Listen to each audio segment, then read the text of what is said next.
ആസിഫ് അത് ചെയ്യുന്നില്ലെന്ന് പറഞ്ഞാൽ ചിലപ്പോൾ പ്രൊജക്ട് ഉണ്ടാവില്ല. ഇത് ഹിന്ദിയിൽ ചെയ്യാനിരുന്ന പ്രൊജക്റ്റാണ്. ഒരു 5 വർഷം മുമ്പ് അവിടുന്നാണ് ഇതിന്റെ കഥാകൃത്ത്, ഒരു അപർണ എന്ന് പറഞ്ഞൊരു ലേഡിയുടെ കഥ, ഒരു ശ്രീനിവാസ് എന്ന് പറഞ്ഞൊരു ചെറുപ്പക്കാരൻ സ്ക്രിപ്റ്റ് എഴുതി സീൻ ഓർഡർ ഉണ്ടാക്കി വന്നു. പിന്നെ ഞങ്ങൾ ഇരുന്ന് വർക്ക് ചെയ്തു ഹിന്ദിയിൽ. അപ്പൊ ഇതിനകത്ത് ഫീമെയിൽ ക്യാരക്ടറാണ് ഈ കഥ കൊണ്ടുപോകുന്നത്. അതിൻ്റെ കൂടെ വളരെ ഇമ്പോർട്ടൻ്റ് ആയ രീതിയിലുള്ള ക്യാരക്ടറൈസേഷനിലുള്ള ഒന്നാണ് ഈ പറഞ്ഞ ഹീറോ ക്യാരക്ടർ. പക്ഷെ ഹിന്ദിയിലൊരു പ്രോബ്ലം എന്താണെന്ന് വെച്ച് കഴിഞ്ഞാൽ ഹീറോയ്ക്ക് പ്രോമിനൻസ് വേണം ഭയങ്കരമായ രീതിയിൽ.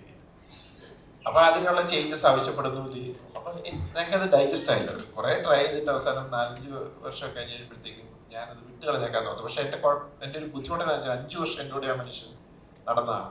ഈ സബ്ജക്റ്റിൽ നമുക്കുള്ളൊരു വിശ്വാസം. ഞാൻ പറഞ്ഞു നമുക്കൊന്ന് മലയാളത്തിൽ ട്രൈ ചെയ്ത് നോക്കാം. അപ്പൊ അവർ ശരി. അപ്പൊ ഞാൻ ആദ്യം വിളിച്ചത് ആസിഫിനെ.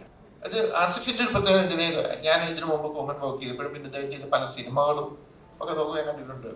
ഇപ്പം റോഷാക്ക് എന്ന പടത്തിനകത്ത് എന്താണ് ആ കണ്ണുകൾ മാത്രമേ ഉള്ളൂ, പക്ഷെ അത് ചെയ്തില്ലേ, അത് ഭയങ്കര പേരും കിട്ടി. അപ്പം അത് എനിക്ക് ഇത്രയും സ്ക്രീൻ സ്പേസ് ഉള്ളൂ എന്ന് ഓർത്ത് ചെയ്യാതിരിക്കുന്നതല്ല. അതിനകത്ത് അത് ആസിഫിന്റെ ഇന്റലിജൻസ് ആണ് ഞാൻ നോക്കും.